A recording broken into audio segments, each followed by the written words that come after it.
ذرا غور کیجئے گا، یہ دل ہے نا، میں اور آپ آج اجتماع میں آئے ہیں، تھوڑی دیر کے لیے سمجھتے ہیں، ماشاءاللہ اچھی بات ہے، صاف ستھرے آپ نے کپڑے پہنے ہوئے ہیں، کئی لوگوں نے آج اچھی سی ٹوپی نکالی ہے، کئیوں نے اچھی چادر نکالی ہوگی، ہو سکتا ہے عطر بھی لگایا ہوگا، امامہ پہننے والوں نے صاف والا امامہ نکالا ہوگا، اچھی بات ہے۔ اللہ رسول کے ذکر کے محفل میں آئے تو تیاری سے آنا چاہیے، لیکن ہم نارملی کیا کرتے ہیں، اپنے ظاہر کو بڑا صاف ستھرا رکھتے ہیں، کیوں کہ لوگ دیکھتے ہیں، جدھر بندوں کی نظر پڑنی ہے وہ لباس صاف، وہ چہرہ صاف، اچھی بات ہے، صفائی نصف ایمان ہے۔ اللہ لباس کو نہیں، اللہ کی نگاہ رحمت کہاں پڑتی ہے؟ دل پر۔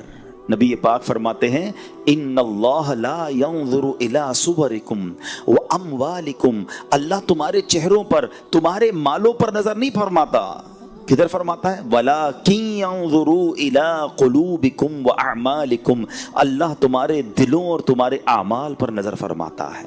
اب سوال یہ ہے، جو لوگ دیکھیں وہ صاف ہے، جو رب دیکھ رہا ہے وہ گندا ہے۔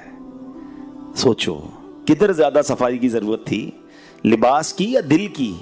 جدھر رب کی نگاہ ہے، لوگوں کی نگاہوں کو تو ابھی بھی ڈاج دے سکتے ہیں، کہ کپڑے پہ دھبا لگ گیا، اوپر چادر رکھ لی، بنیان خراب ہو گیا، اوپر کچھ اور پہن لیا، اندر کیا پہنا کسی کو نہیں پتا، کیونکہ لوگوں کی نگاہ صرف ظاہر پر ہے، مگر رب سے تو کچھ نہیں چھپا سکتے نا۔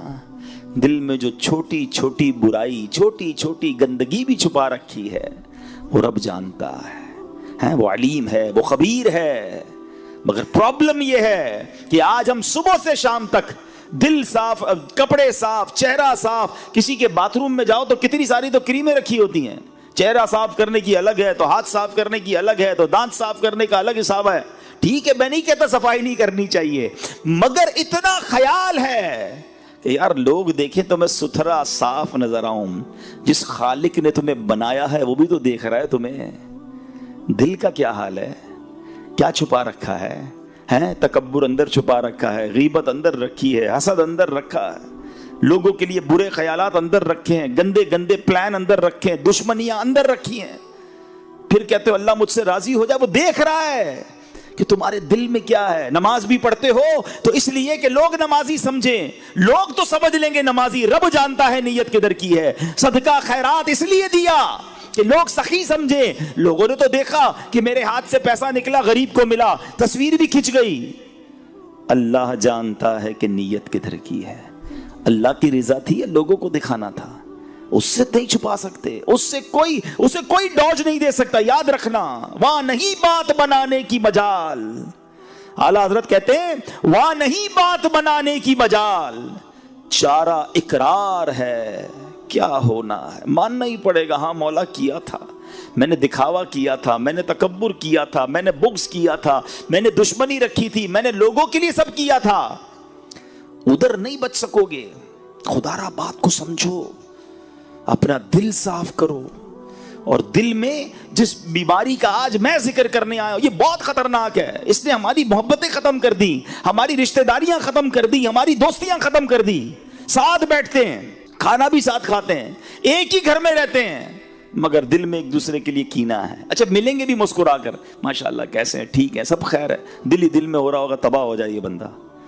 ساتھ روز کھاتے ہیں، وہ آ کر بتاتا بھی ہوگا یار اس بار فصل بہت اچھی ہوئی، اللہ نے بڑا کرم کیا، باجرہ بہت نکلا، ارے گوار کی فصل بھی بہت اچھی ہوئی، اللہ نے بڑا کرم کیا، مونگ کی دال اس بار تو کمال ہو گیا۔ وہ کمال ہو گیا کہہ رہا ہے، اندر جلن ہو رہی ہے کہ اس کو کمال کیوں ہو گیا۔ اور سوچو یار وہ دل کتنا گندا ہے جو کسی مسلمان کی ترقی پر افسوس کر رہا ہے، جس کو کسی مسلمان کی خوشی میں پرابلم ہو رہی ہے، اس دل کا کتنی گندگی ہے اس دل میں، اور وہ ہمارے دل میں اگر ہے تو۔ حضرت سیدنا ابن عباس رضی اللہ تعالیٰ عنہ کی خدمت میں کچھ لوگ گھبراہٹ کے عالم میں حاضر ہوئے اور عرض کی کہ ہم حج کی سعادت پانے کے لیے نکلے تھے، ہمارے ساتھ ایک آدمی بھی تھا، جب ہم ذات و صفاح کے مقام پر پہنچے تو وہ بندہ انتقال کر گیا، ہم نے اسے غسل و کفن کا انتظام کیا اور پھر اس کے لیے قبر کھودی۔ اب ذرا غور کیجئے گا، کہاں کون سے سفر میں گیا جا رہا ہے وہ بندہ؟ حج کے سفر میں، اور حج کے سفر میں اس کا انتقال ہوا ہے۔ روایتوں میں آتا ہے کہ جو بندہ حج کو جائے، عمرے کو جائے، اور راستے میں مر جائے تو اللہ تعالیٰ قیامت تک اسے حج کرنے کا ثواب عطا فرماتا ہے، کیونکہ وہ اس سفر میں مرا ہے نا. اتنی بڑی ایک طرح سے سعادت ہے. مگر اس بندے کا حال دیکھو. کہتے ہیں ہم اس کو دفنانے کے لیے جب قبر کھودی تو دیکھتے ہیں کہ وہ پوری قبر کالے سانپوں سے بھر گئی. ہم گھبرا گئے. ہم نے جو ہے وہ دوسری قبر کھودی. دیکھتے ہی دیکھتے وہ قبر بھی کالے سانپوں سے بھر گئی. ہم پریشان ہو گئے اور ہم نے کہا حضرت آپ کے پاس آئے ہیں، بتائیے ماجرا کیا ہے. سیدنا ابن عباس رضی اللہ تعالیٰ عنہ فرماتے ہیں یہ اس کا کینہ ہے جو اپنے دل میں رکھتا تھا، جاؤ اس کو وہیں سانپوں کے درمیان جا کر دفنا دو.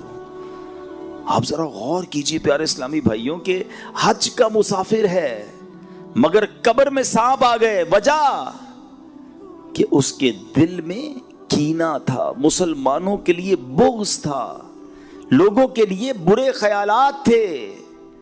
فرمایا جس کے دل ایسا ہو کدھر بھی قبر کھودو گے ادھر سانپ نہیں آنا ہے، ادھر عذاب نہیں آنا ہے، ادھر ہی دفنا دو.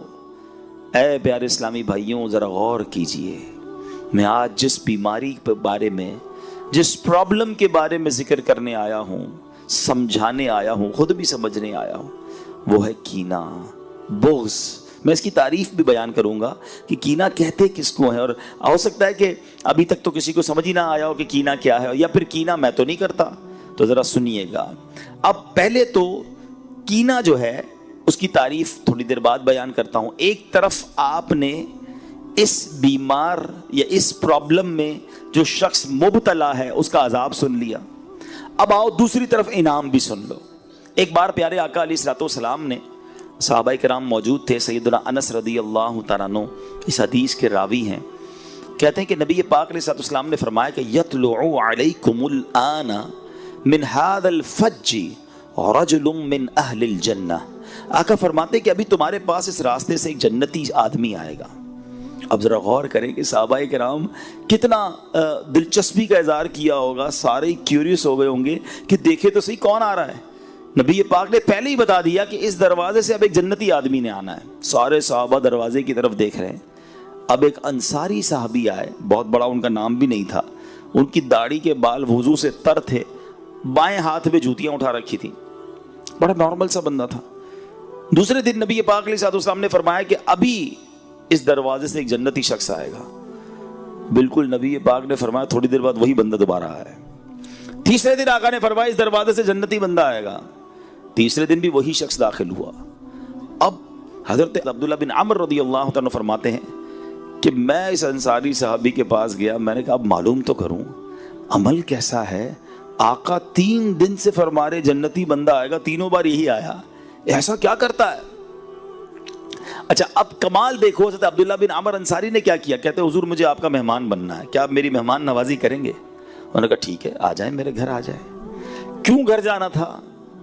کہ اس کا عمل معلوم کرنا تھا، اس کی نیکی معلوم کرنی تھی. اکیلے میں کرتا کیا ہے، ایسا کیا کرتا ہے کہ پیارے آقا علیہ الصلوۃ والسلام 3 دن سے فرما رہے کہ اس دروازے سے جنتی بندہ آئے گا، یہی بندہ آتا ہے. اچھا ہم کسی کے گھر کیوں جاتے ہیں کہ یار کسی کے گھر جائیں ذرا دیکھے تو صحیح کماتا کیا ہے، اندر ذرا اندر کی اطلاع ملے کہ گھر کیسا ہے، اس کا خرچہ کتنا کیا ہے. ہم کسی کے گھر نارملی کوئی بندہ کسی کا مہمان اس لیے بھی بنتا ہے کہ ذرا جاسوسی کرے. مگر صحابہ کا خیال دیکھو، ان کی صفائی دیکھو، دل کی نیتیں دیکھو. کہتے اس لیے مہمان بننا تھا کہ دیکھوں تو صحیح نیکی کیا کرتا ہے، یہ کون سی نیکی ہے جو اس بندے کو جنتی بنا بیٹھی. کہتے میں 3 دن اور 3 راتیں اس بندے کے گھر میں رہا. میں نے کوئی خاص عمل نہیں دیکھا، نارمل وہی نماز، ہم بھی نماز پڑھتے تھے، وہ بھی نماز پڑھتے، وہ بھی جناب ذکر اللہ کرتے تھے، ہم بھی کرتے. کوئی ایکسٹرا آرڈنری کام تو میں نے نہیں دیکھا. 3 دن بعد میں واپس جانے لگا. میں نے کہا میں جا رہا ہوں. تو اس نے کہا کہ آپ آئے کیوں تھے؟ کہا میں تو اس لیے آیا تھا کہ آپ کا کوئی خاص عمل ہے جو میں دیکھوں کہ پتہ چلے کہ 3 دن تک نبی پاک نے فرمایا کہ اس دروازے سے جنتی شخص آئے گا، تینوں بار آپ آئے، آپ کا کوئی ایسا ایکسٹرا کوئی خاص کوئی بڑا عمل تو مجھے نظر نہیں آیا. تو وہ صحابی پتہ ہے کیا کہتے ہیں کہ میرا عمل تو وہی ہے جو آپ نے دیکھا، میں تو نارمل سا آدمی ہوں، مگر ایک بات ضرور ہے کہ میں اپنے دل میں کسی مسلمان کے لیے کینہ نہیں رکھتا ہوں. نہ ہی کسی مسلمان کو ملنے والی نعمت پر حسد کرتا ہوں۔ حضرت سیدنا عبداللہ رضی اللہ تعالیٰ نے فرمایا یہی وہ وصف ہے جس نے آپ کو اس مقام پر پہنچا دیا ہے۔ اب دونوں باتیں یاد رکھیے، دل گندا تھا، کینہ تھا، بغض تھا، مسلمانوں کے لیے حسد تھا، برے خیالات تھے تو حج پر جا رہا تھا، مگر قبر میں سانپ آ گئے، اور دل صاف تھا، حالانکہ بظاہر کوئی بڑا عمل نہیں تھا، مگر نبی پاک 3 دن تک جسے جنت کی بشارت عطا فرما رہے تھے یہ وہی شخص تھا۔ اب ذرا اپنے دل کو چیک کر لو، ہمارا دل صاف ہے یا دل بھرا ہوا ہے، کینے سے بھرا ہے، بغض سے بھرا ہے، نہ کسی کی ترقی اچھی